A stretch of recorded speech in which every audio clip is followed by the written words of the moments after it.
Welcome to the AIU Symposium on The Universe is Alive. Are you?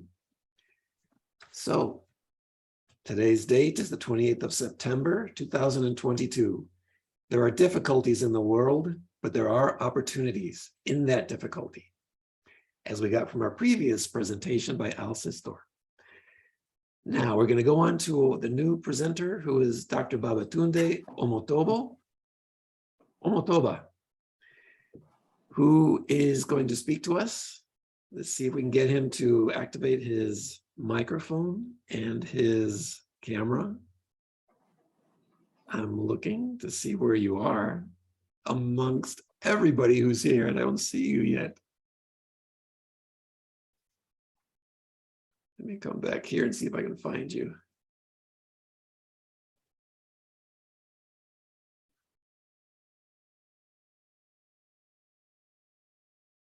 Dr. Babatunde Omotoba. Yes, I'm here. Good evening. There you are. Now I see you. Good evening, Africa, and good afternoon across the Atlantic. Thank you, Dr. Lambert, for this opportunity. Thank you for coming. Now, you've studied a doctorate in business administration. Right. You're from Nigeria. I'm from Nigeria. Do you want me to share your presentation, or are you going to share it from your own computer? I'd like you to share it, but before then, let me just introduce myself. You can put my presentation up. So I'd like to briefly introduce myself. I want to thank you for listening to me this afternoon and this evening in Africa. My name is Babatunde Omotoba. I'm a seasoned administrator.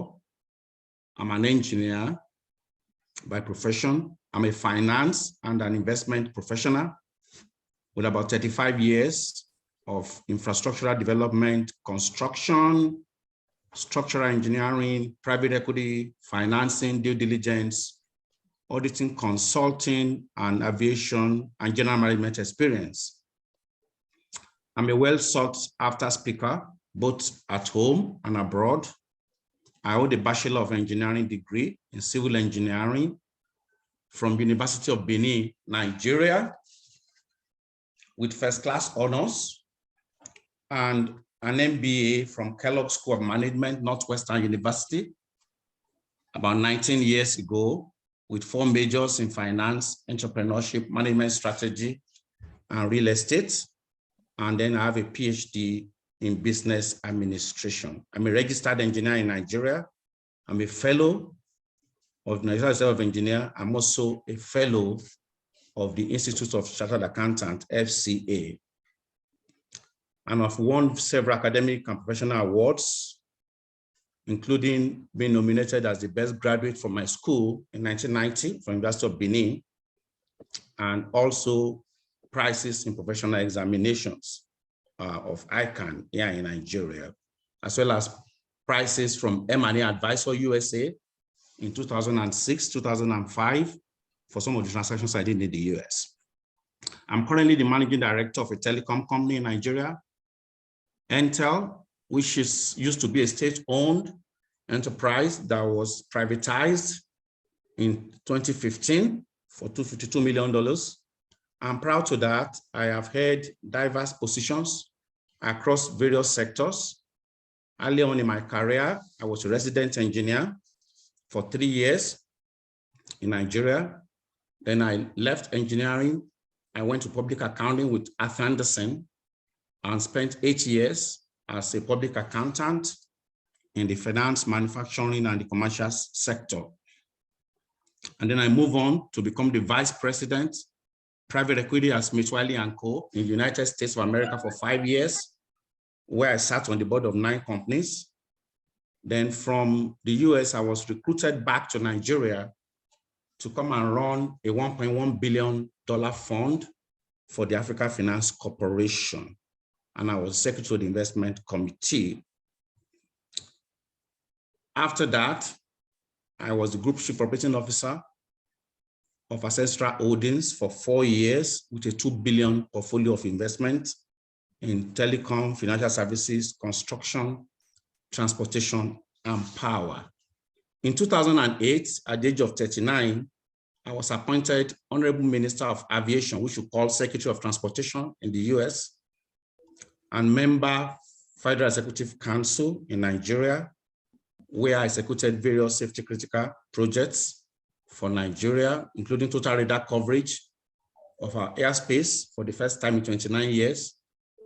And I also acquired weather radar from Enterprise Alabama, which is able to predict weather in Nigeria 72 hours in advance. And of course, I also work on FAA ASA Category 1 certification of all the airports in Nigeria. And I serve on the Governing Council of the National Council of Privatization and National Emergency Management Agency. So I'm going to stop there. The topic, can you share my slide now, Dr. Lambert? Yes, I can. Just give me 1 second. The topic before me is very interesting topic. The universe is alive. Are you alive? The universe is constantly moving, and the heart that you live in is constantly moving in its orbit. And therefore, since the universe is alive, we as the inhabitants of the universe must do everything to keep alive. Going to the next slide, Oprah Winfrey tells us that the whole point of being alive is to evolve into a complete person you were intended to be. So the whole point of being alive is to evolve into the whole person you intended to be. If you look at the universe, the planets don't just stay still, they move. And of course, when a seed is planted, it does not remain as a seed. It begins to germinate. And of course, if it does not germinate, what happens is that it will die.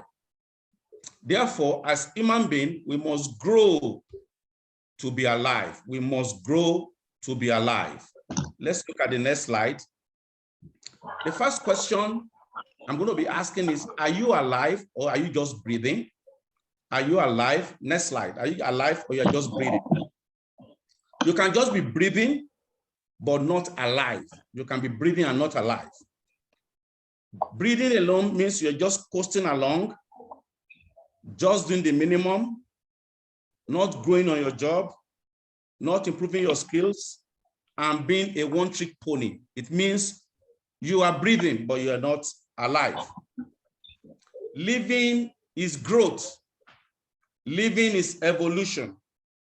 And living must be deliberate and intentional. You must decide that you want to be alive and keep living.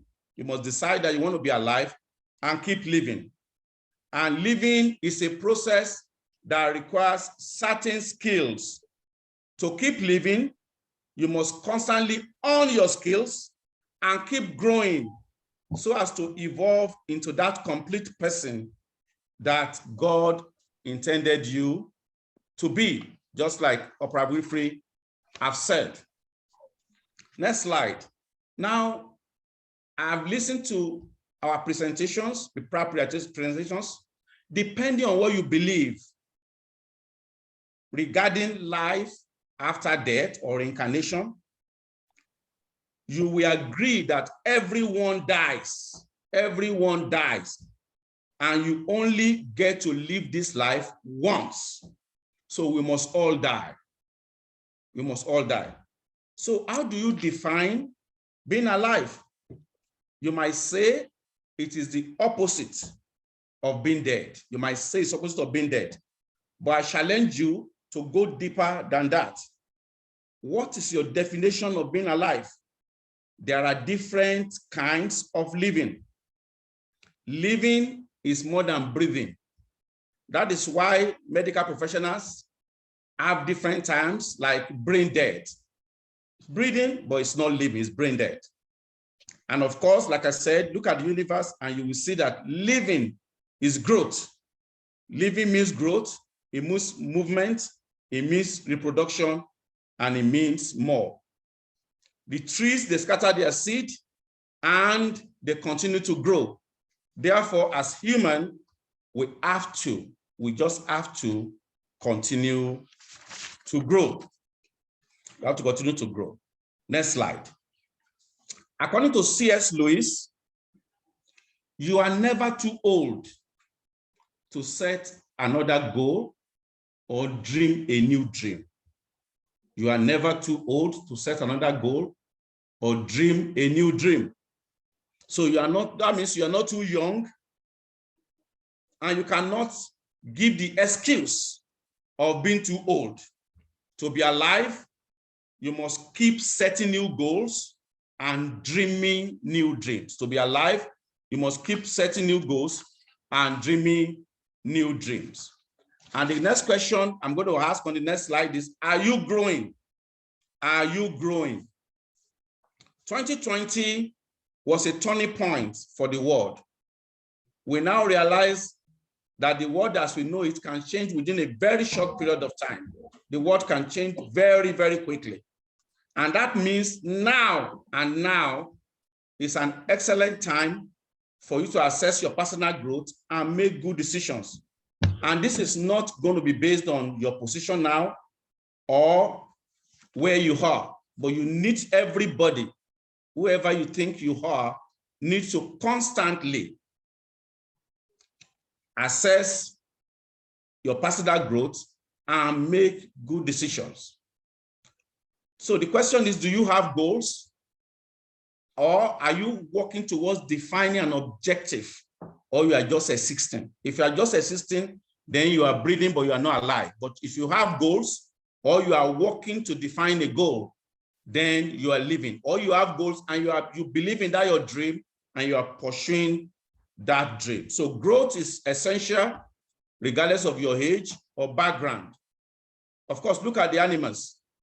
When you look at the law of the jungle, any animal that does not grow or move will die, or they get eaten by another animal. And that is the law of the jungle. So for you to be alive, you have to keep growing, you have to keep moving, you have to keep improving yourself. You have to keep improving yourself.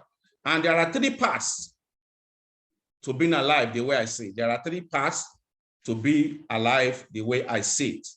And you must nurture, that's the next slide, these three parts to growth. You must nurture the three parts, which is spiritual, mental, and physical.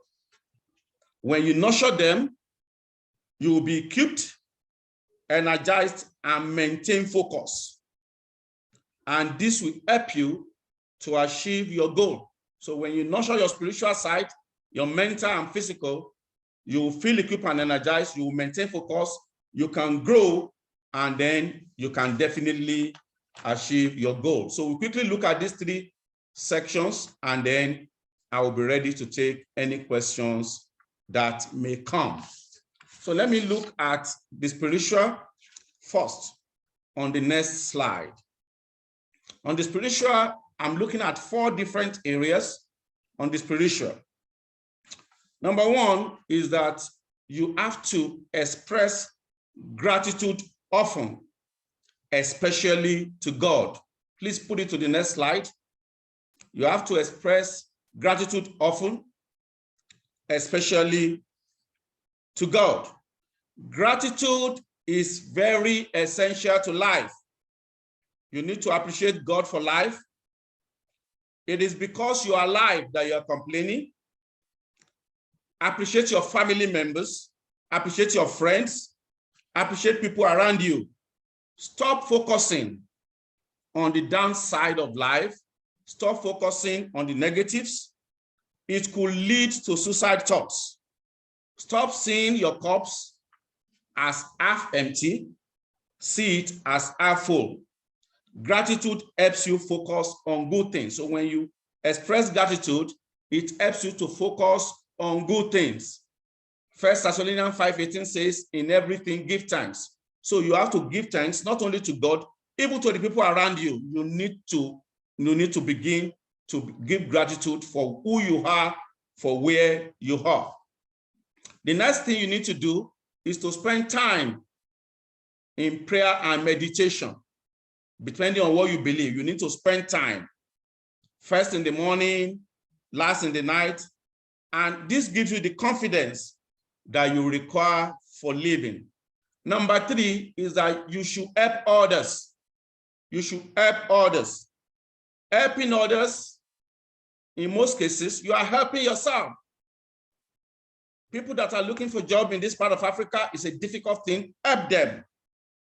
Give to the needy, giving to the needy, giving to charity. Because it's more blessed to give than to receive. There's no time when I look into my house, anytime I go to Illinois, I will find something to take to Salvation Army. Every time I visit, I will look for something that has been in the house for a long time. I take it out. And my major achievement, most of the major achievements have come through people that I helped. Eventually, they end up helping me.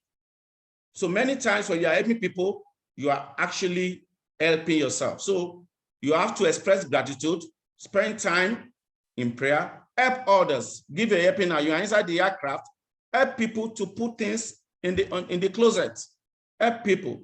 And then, of course, you have to seek out and maintain inspiring relationship and mentorship. Look for a mentor, someone that can impact your life positively. Be careful of the big fish in a small pond effect. The big fish must move out to the ocean to remain alive. Look for people who can inspire you.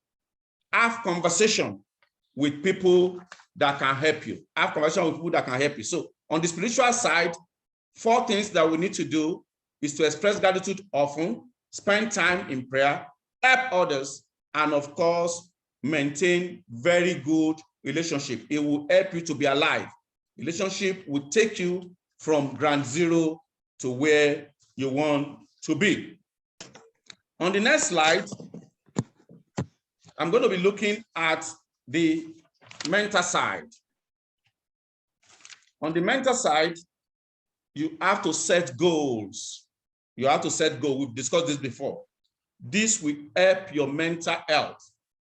This will help your mental health. Set goals and it will help your mental health. Number 2, learn new things and share what you have learned. The easiest way to learn something is by teaching others.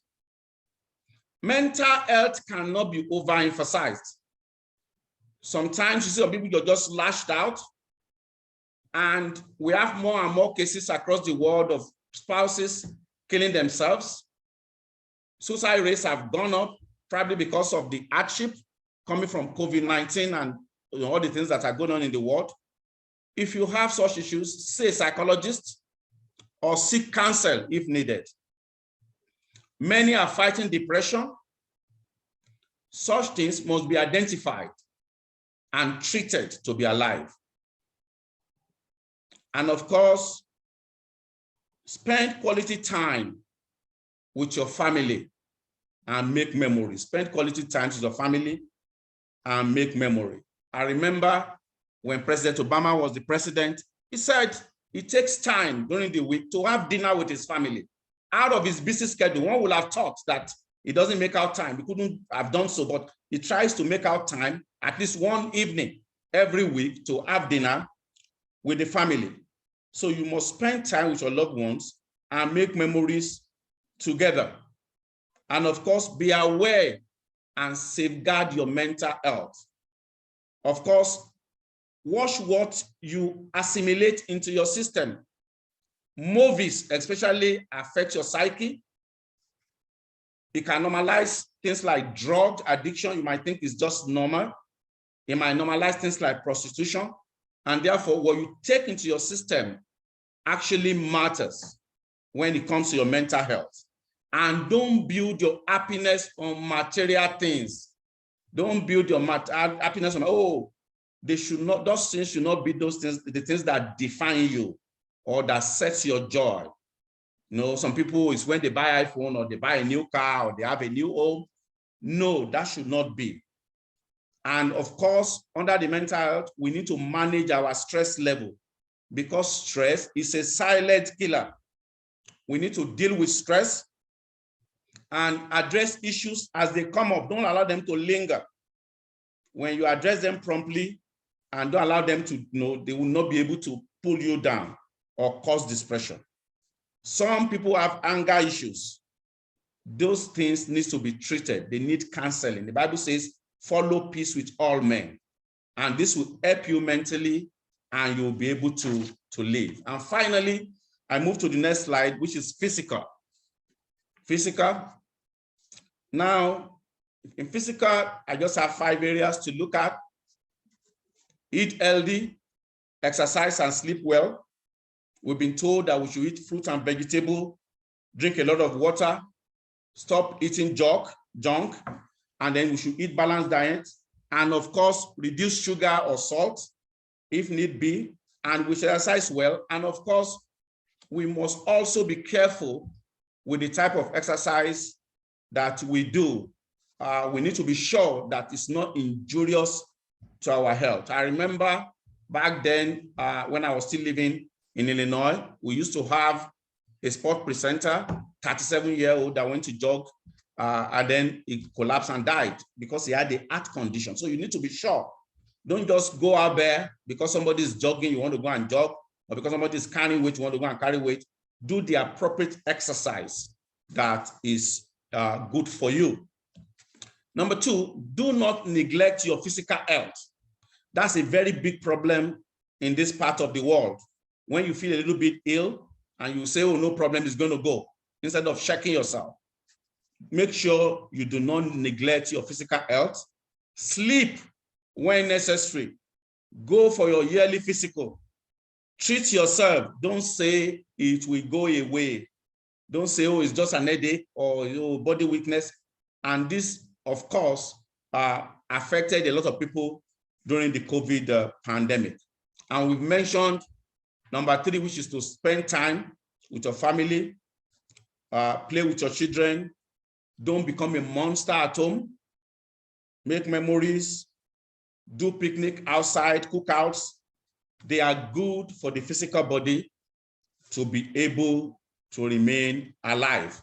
And we've talked about helping others, help people. So, if it's time of snow, help people to pack snow from their driveway. I've seen that people carry shovel during snow and they just help people. That gives you a lot of satisfaction and it keeps you to be alive. Help the needy because it's more blessed to give than to receive. Open doors for others. And of course, do things for yourself. Help your spouse.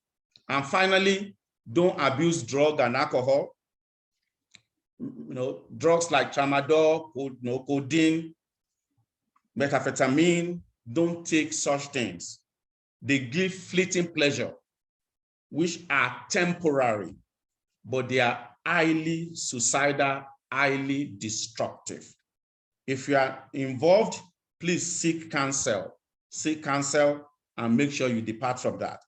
And of course, you can seek counsel from psychologists, from your pastor, from your parents. There are a lot of experts because these things, they affect your judgment. Final slide. And finally, according to Walt Disney, the way to get started is to quit talking and begin doing.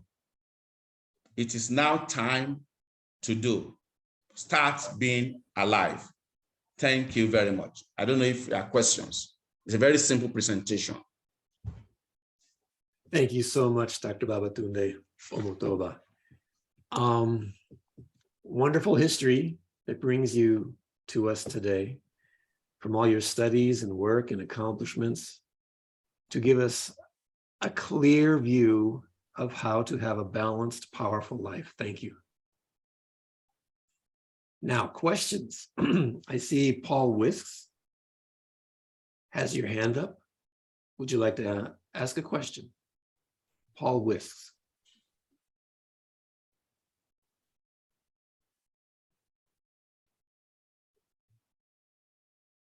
Let's go on to Chris. Kasaija. Thank you so much, There you go. Dr. Lambert. And thank you so much, Professor, for the wonderful presentation. I must confess, your CV is intimidating. But never mind, you earned it for yourself, you worked for it, and therefore you deserve it. Thank you. I'm humbled that you spent your quality time out of your busy schedule based on your CV to have a talk with us. For me, that is so encouraging and it gives me hope. And secondly, what I am humbled about you is with all your CV, with all what you have achieved, you still trust in God. And it's very important in our lives. You know, we can't do anything without God. We deceive ourselves. For me, I have no question for you. I only have to thank you, keep encouraging you. And I thank Dr. Lambert again for bringing people like this to these presentations and workshops.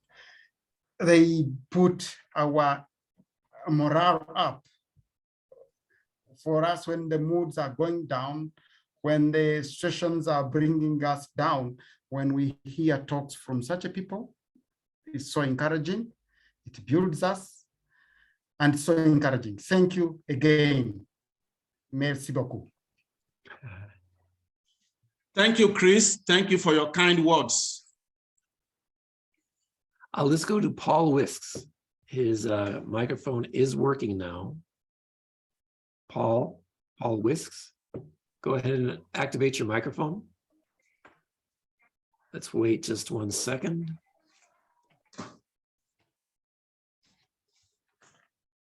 Paul Whisks, you had your microphone activated just a minute ago.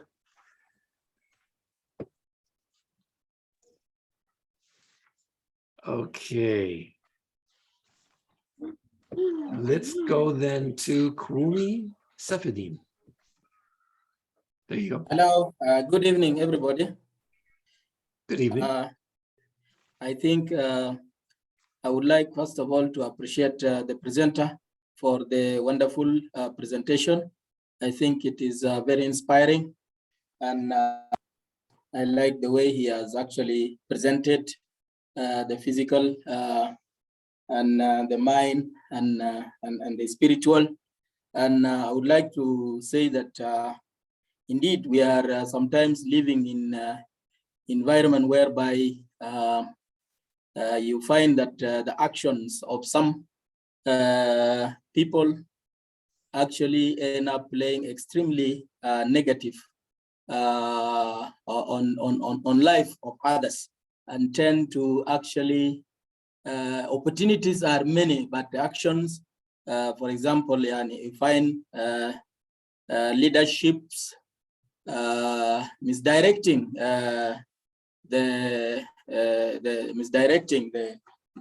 existing opportunities by creating wars, and tend to make the lives of the people extremely negative, doomed, and discouraged.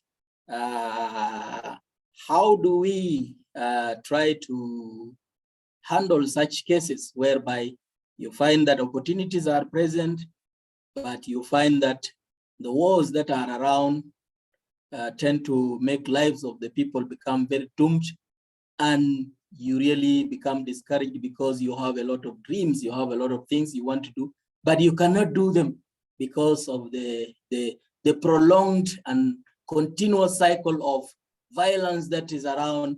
I don't know, how do we handle this? Because these are some of the cases we have seen where you grow up until you become mature, you are still in the cycles of violence and violence and violence. And then you have dreams you cannot achieve. You have so many things you want to do, but you cannot achieve. I don't know what would be his advice under such kind of environment whereby you are alive. Yes, you do some things, you contribute, you want to change life, but there are certain things that are still continuously playing negative on the environment. How do we, what will be his advice on such kind of things? Thank you. Thank you, Kumi. Let me quickly address your question quickly. What you do is that you keep hope alive and never get yourself discouraged. Now, having lived, I worked in Nigeria for about 11 years after college before I moved to the US. And so I saw the way things were being done, and I did my MBA, worked, sat on boards. And so, and then I came back, and then I saw Nigeria change within a short period of time. In December 2009, I was the Minister of Aviation for Nigeria. And then a Nigerian at that time tried to bring down a Delta airliner that was flying into Detroit, if some of you can remember that incident. And then the US government put Nigeria on country of interest list. And so I approached the ambassador here and I said, this was the fault of America, it's not the fault of Nigeria, because the father of that boy had given the name of that boy months before then to be put on the list of people that should not fly. And therefore, when you swipe the guy's name, he should tell you when he was trying to board that this is not the kind of person that should be able to fly to America. So what I did was I had a speech to be made at Kellogg at that time on distressed management. So I flew to Kellogg. And after my speech, I actually accused the US government of dropping the ball, and that Nigeria, and this is where I'm going. I said, Nigeria is not a terrorist nation, because at that time, there was no terrorism in Nigeria. And because of the way we showed them all our CCTV camera that God has helped us to fix at the airport before then, the American government had no choice than to take Nigeria out very quickly of it. And because of my speech when I went to Kellogg. But within 2 years of that speech, Nigeria turned into a terrorist nation. And if we're not the #2 most terrorized nation in the world now. So you are right, there's so much violence going around you. And of course, I have the choice of either staying back in the West or staying in the country. But I can tell you that by staying back in the country, I've been able to make a lot of impact. So if you run away, you cannot make any impact. So when you see all those violence around you, you should remain very strong. Number one, you need to own your skill. You have to be excellent in whatever you do. They are noticing you. When they need somebody who is excellent, they need somebody who is honest, they will put you in that position and you will be able to make a difference. I'll give you an example. The state-owned telecom company has been moribund for years, was privatized, and it was bought with debt, and the company was to now be liquidated when I was called to say, come and be the CEO of the company. And I've been doing the restructuring for about 2.5 years now. They had over 700 million of debt hanging about 3 banks and all over. But I tell you, by the grace of God, just by pushing it through CBN, through Central Bank of Nigeria, we have been able to restructure. So they know. So when you stay there, you don't need to fear, because God is there to protect you. The violence can be going around you, but you don't need to worry yourself. So what I will advise you is to remain very strong, to be excellent.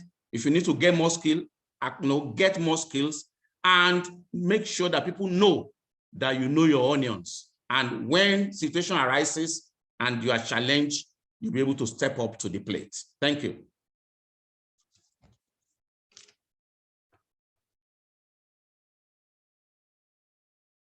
Okay, let's now go to Friday Imoluamin. Go ahead and ask your question and keep it to about a minute. It would be nice to have the questions short and sweet. And so that gives Thank you, Dr. Dr. Bamba. Thank you very much, Dr. Babatunde, my fellow countryman. I'm so proud of you, sir. And I want to appreciate God for your life. Your presentation this evening has taught us that there is nothing we cannot achieve in life if we are determined, if we are focused, and we have trust in God. I thank you also for the counsel how to live a life that is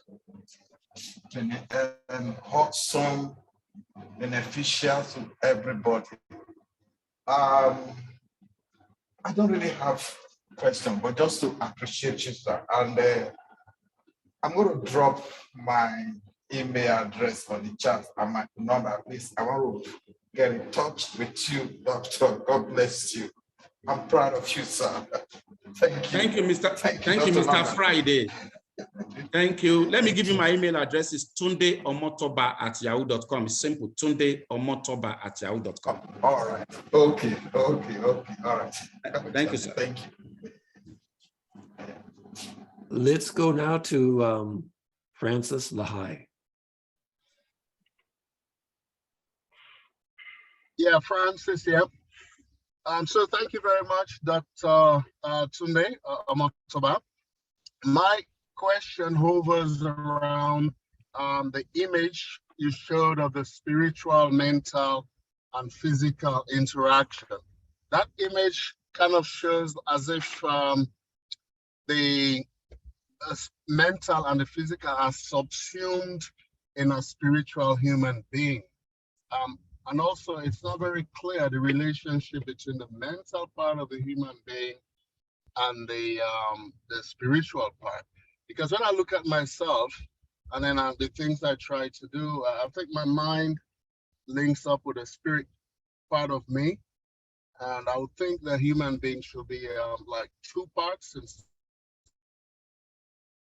of the triple part that you've shown here. I can't see how I can differentiate between that mental part and the spiritual part. All right. Then secondly, I mean, like I see you've achieved so much around education and different aspects of development. And the first question that came to mind about that was, what was the motivation to go into engineering, finance, into management, leadership, and all that? How do we end up achieving all of this in an environment where maybe you got limited funds and you need to travel? Or do you come from a background where funding was not an issue? And if I'm going to set up a business right now, or I want to be the CEO of a multi-billion dollar business, how do I go about that? I'm presently the Deputy Managing Director in a utility company. Thank you. Thank you, Mr. Francis. Beautiful question. I want to be careful not to go into religion, but really and truly, man is a spiritual being. And of course, you are able to connect with that spiritual side, and things usually happen, first of all, in the spirit realm before you see it physically. Now, but the problem that we have, especially in Africa, is that most people are spiritual, but they are lazy. Spiritual, and when you are lazy, you cannot do the mental thing as well as the physical thing. You end up being poor, and then you keep complaining. You can pray and you keep claiming and claiming, but you are not doing the right thing. So the mental side is about developing yourself. It's about developing yourself, and that was why we talk about things like you set goal, you learn new things, you go back to school and all of that, spend quality. These are things that will affect your mental health. They affect your mental health. And then the physical side is, what do you do physically to make sure that this body doesn't pack up very quickly? That is the three of them.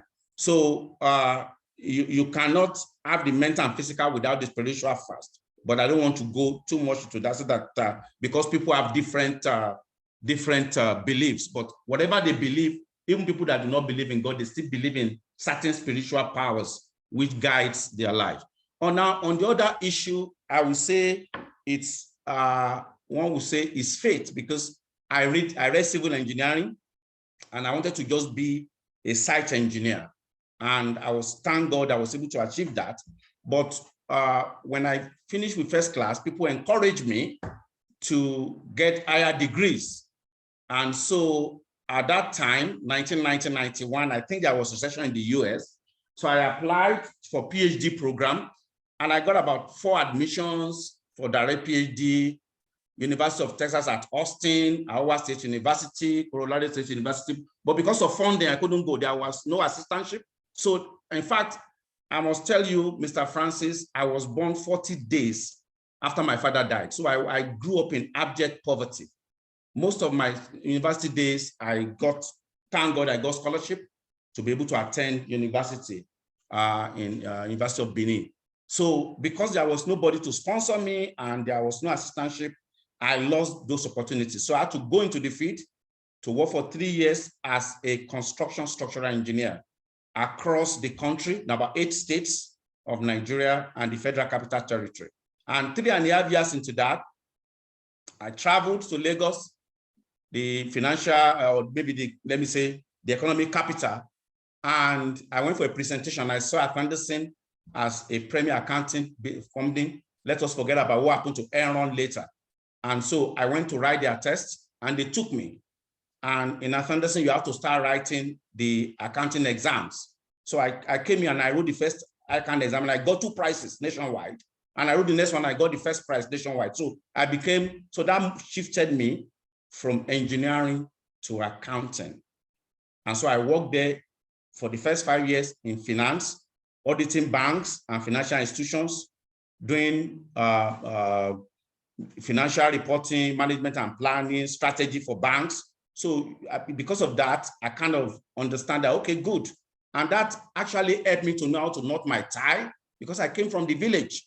So I got that professional training, rigorous training from Anderson. And I could see my seniors. And once they make manager, I became a manager in 2000.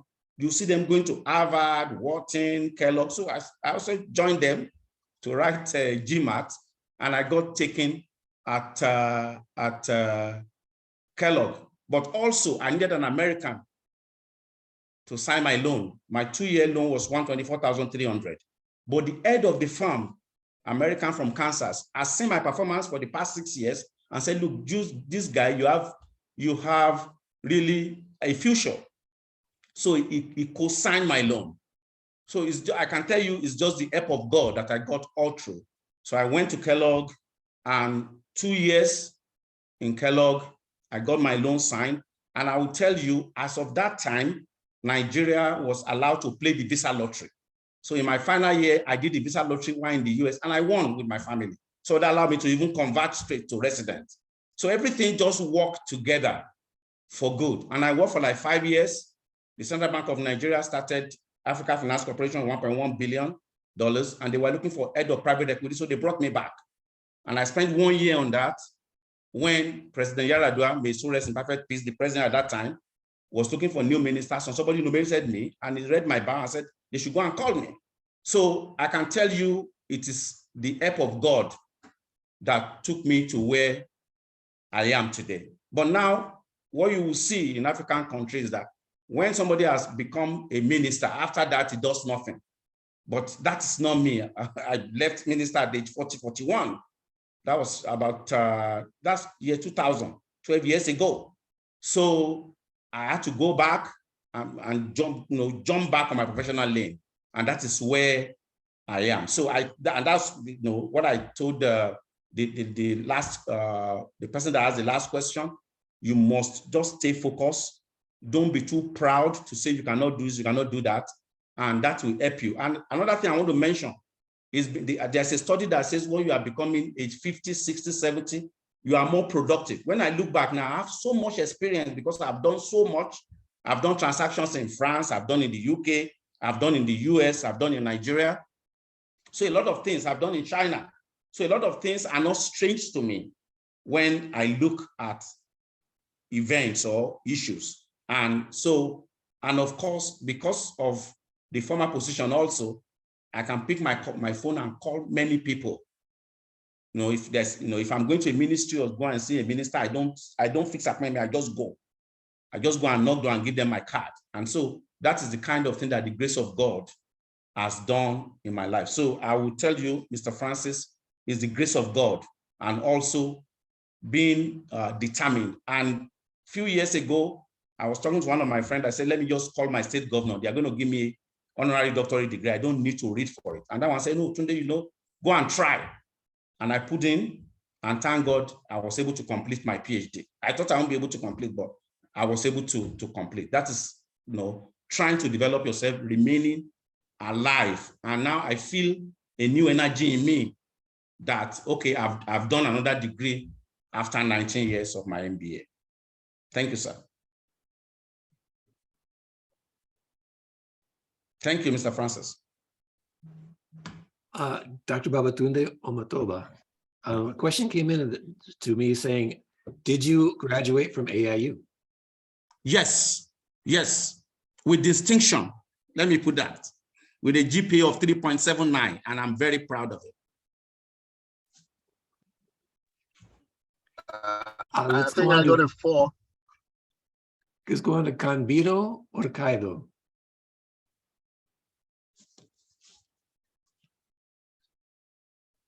Go ahead and activate your microphone.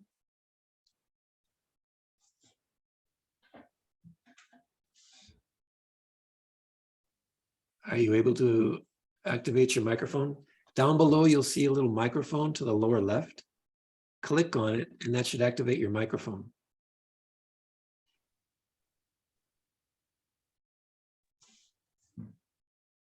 The host can also activate it for him. I've tried, I'm trying Hello. to. There he goes. Okay.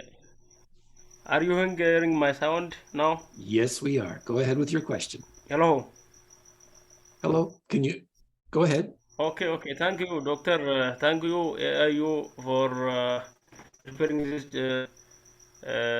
kind and fantastic meeting. I'm really appreciate you for sharing this such kind of knowledge. I have no any questions because I've led to change this meeting because of my job obligations here in Ethiopia. I'm from Ethiopia. I'm a lecturer at the University of Ethiopia. And now I'm studying my PhD degree at AIU. I thank you for meeting you, my advisor, Dr. Edward. And just I want to say thank you, all participants. Thank you, all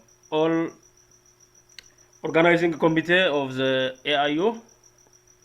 Just this is to acknowledge your works. Thank you. Thank you, sir. Next in line for questions is Felton. Go ahead. Keep your question to about a minute. Sure. Thank you, Dr. Babatunde. That was a great inspiration from your background, your presentation. But I was looking at keeping the universe is alive, and so we should keep ourselves alive. Right. There are 3 points you stress on: spiritual, mental, and the third one, please. Sorry. Physical. Physical. Yeah. Now, what are the dichotomy that relate?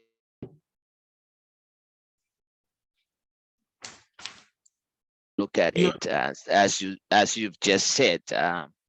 You have had a lot of experience, right? You've had a lot of experience, but then you come to look at where you come from, the issue of inequality. But Right. the universe does strive there. The universe has a whole lot to give to people that are within. But you come to find out that there's issue of poverty, not just there, but in the whole of Africa, Asia, and other countries. How can we, in this light, bring others alive with our dissertation, our experiences, and all of what you've just alluded to? Thank you. Thank you, Felton. You kind of fainted a little bit there, but you were the first question is dichotomy between the, if I got it right, between the physical and the mental. And Yes. I believe I And kind of answered that question before, that on the physical side, you have to be alive. You have to take good care of yourself. And so we said you should eat well, exercise well, take care of yourself when you are not feeling well. And then, of course, you need to also make sure that you bond with your family well, spend quality time with your family, help others. Those are the physical things that you need to do, and don't abuse drugs and alcohol. So we're looking at your body, things that you can do that can destroy your body. That's the physical side. On the mental side, we're saying you should develop yourself.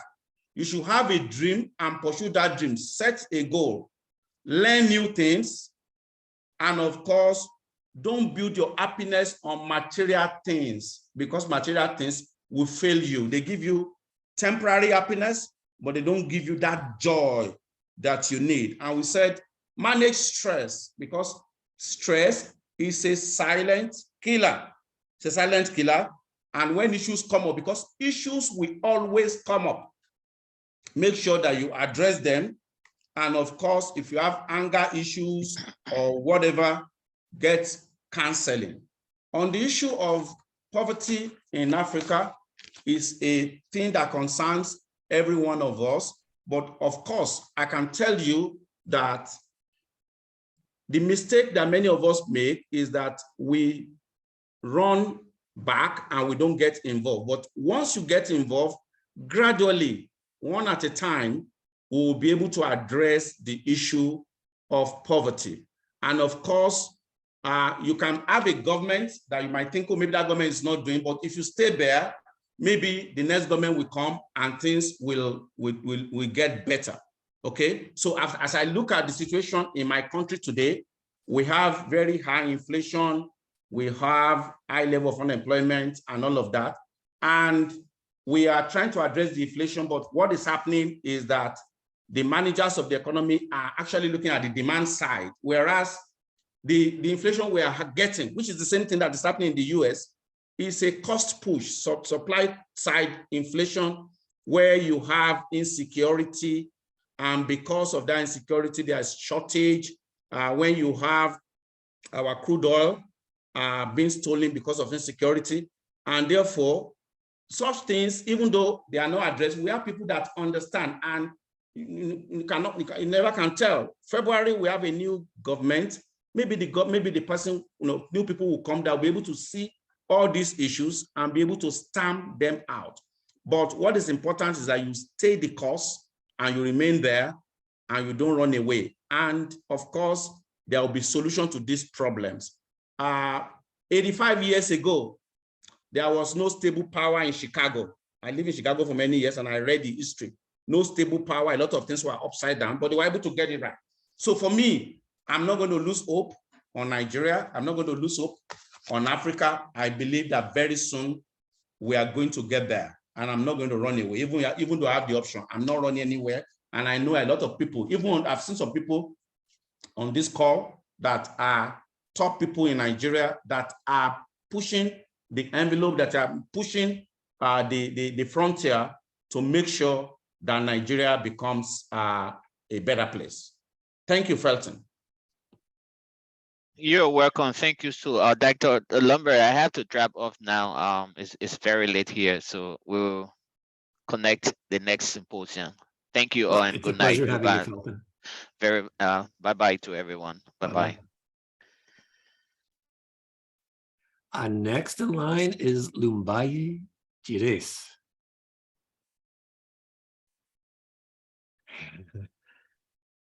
Go ahead with your question. You have to activate your microphone.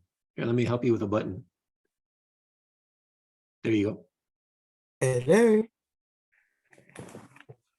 Hello, Dr. Lambert. Hello, Can you hear Lumbayi. me? Yes, we How can are hear you? you. Go ahead. Okay. Yes, my hello, Dr. Babatunde. Yes. Yeah, I've heard you, and your presentation was so good. So you talk about spiritual, mental, and physical things. So in your elaboration, so I got two things here. It's one thing, but it's repeated in spiritual and physical. That's really that help others. Okay. Right. So when you are helping others and then you have a problem and then you don't have anywhere to go, you go to the people, they don't help you. So that's also going to trigger you to go to the stress and stuff, and it goes back to the mental stuff. So how can you get out of it? Come again. You said when you help others, then you see, like you help others, all right? Mhm. When it comes to your time, I mean, it's just not necessary for you to go to other people to ask for help when you help others. But when you are struggling, you need help, but there'll be nobody to come to assist you. So what do you do if the things comes like that? Okay, I understand you. So it's good for you to help others, and Yes, that's correct. It's good for you to also know that what you do to others will come back to you. That is the truth. Yeah, what if it doesn't come back to you? It will. Just hold on, it will. And I can tell you that from my experience that sometimes you find out that when you need other people, you don't see anybody. Everywhere is silent. 3 days, your phone is not ringing, and you have problems and nobody is talking to you. That is why we need this symposium. And you have to keep alive. The reason why is that it may be very dark today, but tomorrow when you wake up, may be a better day. And if you allow the stress of that one day to destroy you, you are not going to see tomorrow. So that is why you have to be strong. You understand? The Bible says those who know their God will be strong and they will do what they will do, exploit. So you have to be strong and remember that vain is the help of man. So you don't have to take your focus all the time on, oh, somebody's coming to help me, because I have been in that situation several times when I need help and there's nobody to help. When I pray to God and I believe and I keep moving, you find out that somebody will come to you, and I've had so many experiences like that. That is the time you need to remember and count your blessings, because I will now look back and say, okay, I have this issue now, but let me just look at myself. Let me look at my age mates. Let me look at what God has done for me. Let me just manage through this, because it will soon pass. So you have to always encourage yourself. You will always go through that kind of fire when you have issues and there's nobody to help. But what is important is that you encourage yourself and you push forward. That is the most important thing. And because you have been doing good before, that good will come back to you. It will come back to you. Okay. And in some cases, when God is silent, He's just testing whether you trust Him or not. And so when you trust in God, you will get back on your feet. Yeah, thank you so very much. Which church are you going? Sorry, that's a silly question. It's not silly. I go to RCCG. Okay. Thank you. That's great. Thank you so much. Wonderful, Dr. Babatunde. This is the law of karma. What goes around turns around. Thank you, Alcis. Okay, let's go on to Bernardo Quinjango. Oh, can we hear you?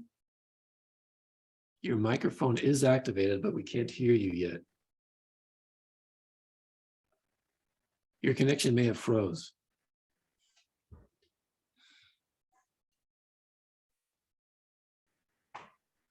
Bernardo? Bernardo, can you hear us? Yes, I don't know if you can hear. Yes. Are you able to hear? Okay, you Hello? have an unstable connection, but go ahead and ask your question.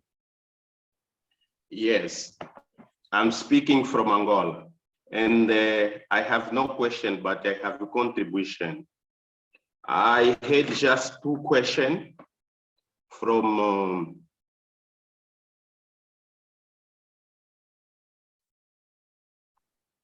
I might suggest that you write your question in chat and we can ask your question because your audio is freezing.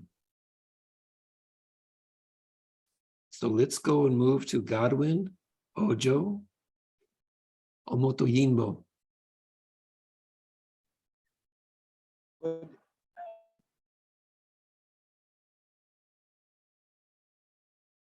our two friends here. So they have asked what we can do everywhere you touch, everywhere.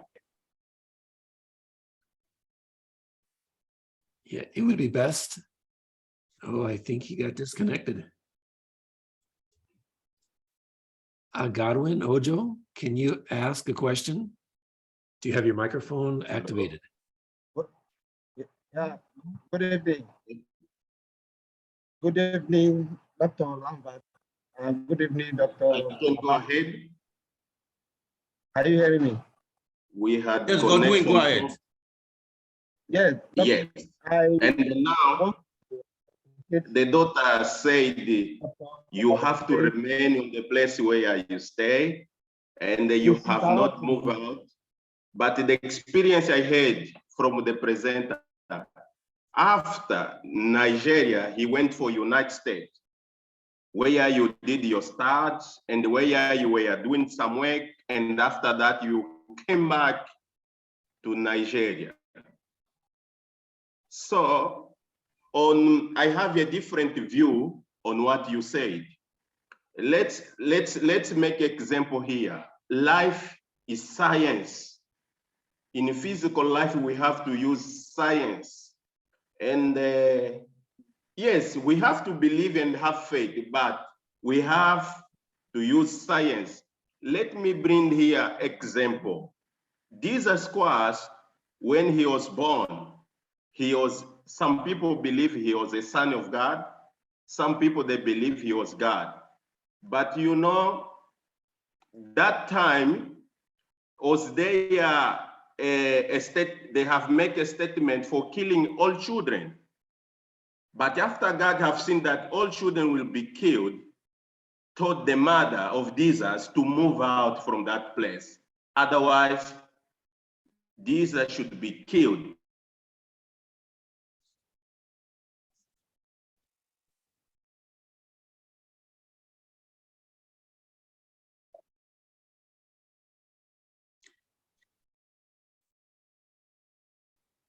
Dr. I think Omotoba, Bernardo is having network issues. Can you respond to that issue of Mother Mary having to like move away because there was an order to kill all the children?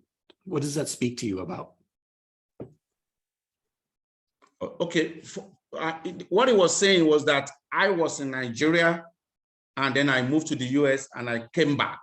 And I said, and that tallies what I said, that it was time to gain better knowledge, to go and do a world-class MBA that will allow me to work anywhere in the world.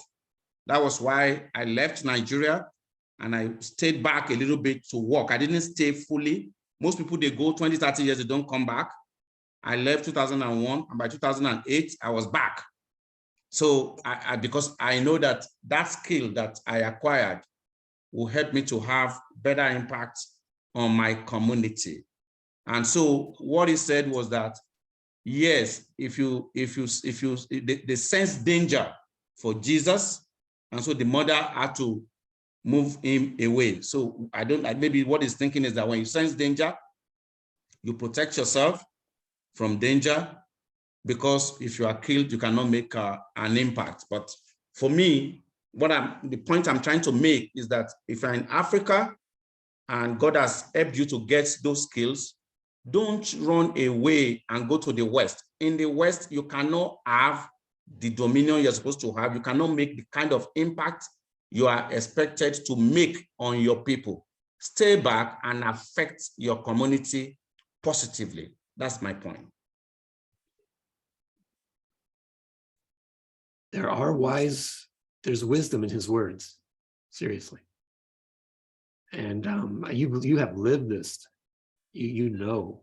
So yes, there's wisdom in his words. Right. But right now with the internet, knowledge is, you can learn anything very quickly. And Right. that's what AIU is all about, is that freedom to search and learn quickly on the internet, assimilate, organize your ideas, and present them.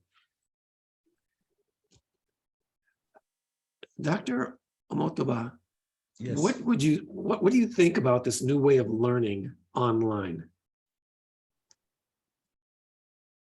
Okay, I will tell you that it is one of the best things that has happened to us. And I think the COVID experience opened our eyes. Now, I live in the capital city of Nigeria, Abuja, and my office is in Lagos. And in 2019, throughout 2019, I used to fly out every Monday morning, and then Friday evening or Saturday morning, I'm flying back home. Now, when COVID started in 2020,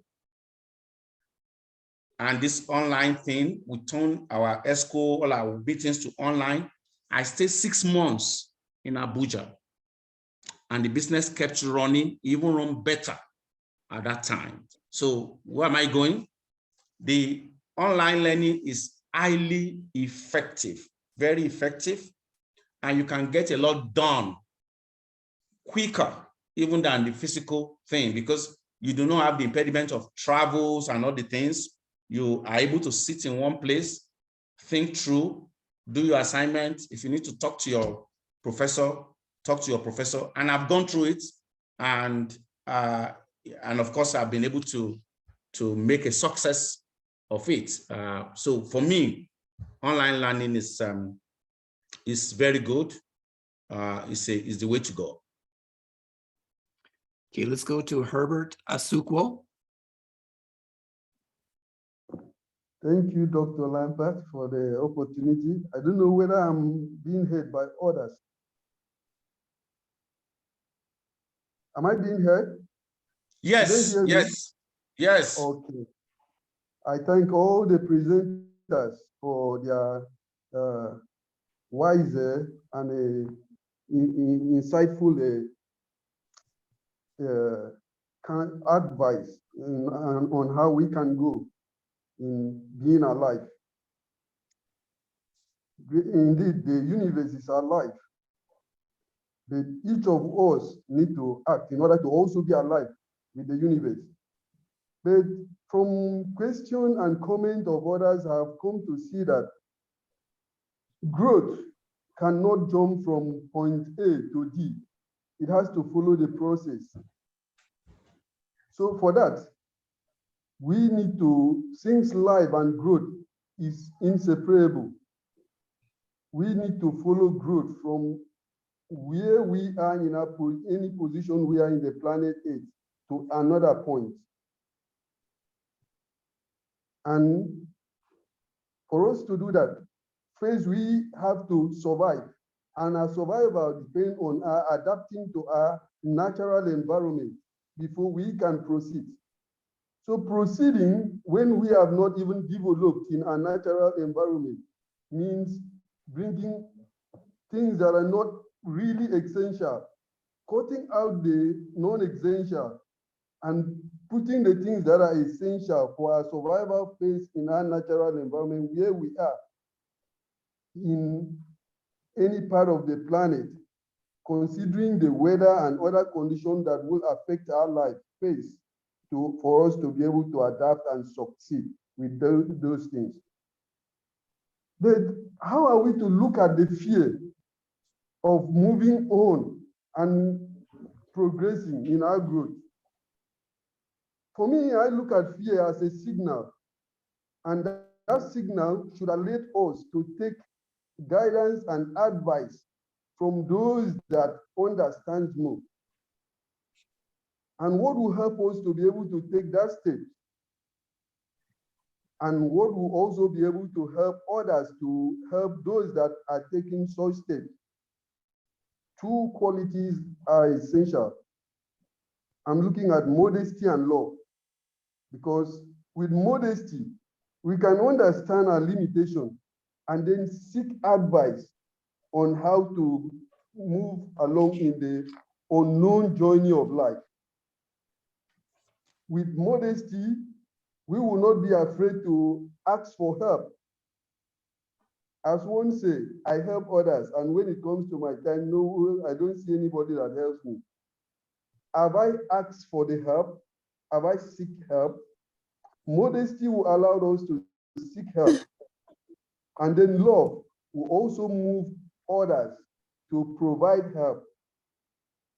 And as professionals in any of the fields, we can serve as doctors. Yes, when we face a medical challenge, we need doctors because we do not know it, they know it. So as professionals in different fields, we serve as doctors to assist those who are modest to ask for advice based on our professions. And such advice will help them to be able to move on or to grow in their life journey successfully because they have applied that quality of modesty. I also heard someone talking about because of a low pay, how can he assist the young ones to help them to keep the universe alive, to learn how to keep the universe alive? Well, in this aspect, I look at the quality of contentment, not really to only find joy or with material things, as Dr. Babatunde said. If we find joy only because of material things, then we cannot help others and also progress ourselves. But if we try to be content with what we have and then look ahead in helping others, then we can find out that we can, in that way, be able to change, make a change. Because by helping others, we pass the information that we feel. This is how the universe should be. And those information is what will help any of the younger ones to be able to make it. For me, I look at success and education very important because for human to function properly, we need information through all means of education, whether formal or informal.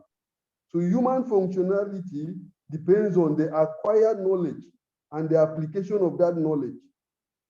But if we are not modest, we will not seek the knowledge and we will not make a step. We will feel ashamed. So being modest to ask and also being loving to provide answers and being content with a little we have will make us to be satisfied to help the younger ones, not waiting until we acquire much. Because even when we acquire much, we may not be able to help others to be able to keep the universe alive. So in all, we have to see that as the universe is alive, we have to be alive with whatever means we find ourselves. Being contented and being modest in seeking help to progress will help us to keep being alive with the universe. Thank you so much for the opportunity given. I thank the speaker, the presenter, for the point of not being happy only with material things. Thank you, Hubert. You're welcome. We have time for one more question from Abdul Hakim Wusu. Okay, thank you very much, sir. Just quickly, my question is just like an appeal to Dr. Babatunde to see how he can use the connections he has, talk to those that are the policymakers in Nigeria to see how they can make more of the online programs acceptable widely. What I mean is some of us and so many persons have opportunities of getting degrees and other programs done online, and we need to move at the same speed or at a relative speed with the world. COVID-19 had actually given us opportunity to discover that we can do so many things without even leaving our streets. But the problem in the country is a problem of we just want to sometimes say it must always happen the same way we are used to. So we need to see how we can talk to those who are in policy, the policymakers, to learn how to do something different, at least achieve greater things by doing things in a separate way. I hope my message is clear. Thank you, sir. Thank you, Abdul Hakim. Your message is very clear. And I would think that being a CEO of a telecom company, I see the government moving in that direction from what they're doing, because they're looking at better data penetration. When you look at what is happening in Nigeria, data penetration is a problem. Even the number of youths or number of subscribers that still have Android, maybe it's just like 44%. So it's until it moves to like maybe 70, 80%, that some of these things will become wild. But again, why we criticize ourselves at home? During the COVID, I traveled to Chicago, and most of the children in the South Side, West Side, Chicago, they do not have laptops. So they could not even do online for them. So I believe that, we're going to get there gradually, whereby there's better data penetration, access to this equipment that we need to be able to train our children more online, and maybe better. I will tell you that let us focus on having our elections done. Hopefully things will turn for the better. We will be able to restructure our debt, which is now a monster. A lot of things needs to happen to be able for us to get to where you want us to be, where there will be funds that will be able to support education. But I can tell you, on the telecom sector, the government is pushing to ensure that we have more access to data, and of course, more work to ensure that we can do a lot of things online. Also protecting the customers to make sure that the telecom companies are not increasing their prices indiscriminately. So I can tell you that the government is taking that direction, but the whole fundamental of the economy is kind of sick. And until we are able to fix the economy, you will not be able to see what the government is trying to do. So let us all come out, encourage ourselves, let us choose the right leader, and then move forward into the future. Thank you, Hakim. You're welcome, sir. So I think with that, we're going to be coming to the end here. And I want to thank you, Dr. Omotoba, for your inspiration and your words of wisdom, and the strength and iron in your words. Do you have anything more that you would like to say before you end the presentation? Not really. I believe that we've said everything. I just want to appreciate AIU for inviting me to speak at this symposium, and also appreciate everyone online. I know that we're all very busy, but at least I believe that we've learned one or two things from each other. I listened to about 3 or 4 of the presentations, and I believe I have so much I've taken so much in that will help me in my life, in remaining alive going forward. Thank you, sir. Thank you. And thank you to everybody who came today to participate and listen. Now, remember, you can take what you learned today, the inspiration, and you can create assignments and courses to get to bring everything that we did today and organize it into your expression through an assignment. And that helps your mind hold on to it forever. So that right now there are ideas going through your head about what we talked about today, attitudes, beliefs, going through struggle, opportunities, difficulties, situations, growing out of those situations. Now put it down into paper. Express it through your own soul on what that means to you, okay? I think with that, we are coming to the end right now for the symposium on the universe is alive. Are we? Are you? Yes, we are, right? Yes, we are. So everybody unmute your microphones and show us you're alive. I'm alive. Yes, I'm alive. Yes, I'm alive. I'm alive. I'm alive. I'm alive. I'm alive. Kicking. I'm alive. I'm alive. The rhythm of the universe. I'm Thanks alive. you. I'm alive and kicking. Hello, everybody. Goodbye. Jay, I'm alive. Guys, stop. I'm kicking. I'm alive. I'm alive. I just want to leave one more message. Hey, I'm alive too. I'm alive. Look at the plant. The rhythm of the universe. Thank you. Thank you, Dr. Lambert. Thank you. Bye-bye, Dr. Thank you, Lambert. Dr. Lambert. Bye. Omotoba Bye. broke through. Next symposium. See you next symposium. Let's keep in touch. Bye. Everybody. Good night. Bye-bye. Once that plant takes to that light, power grows.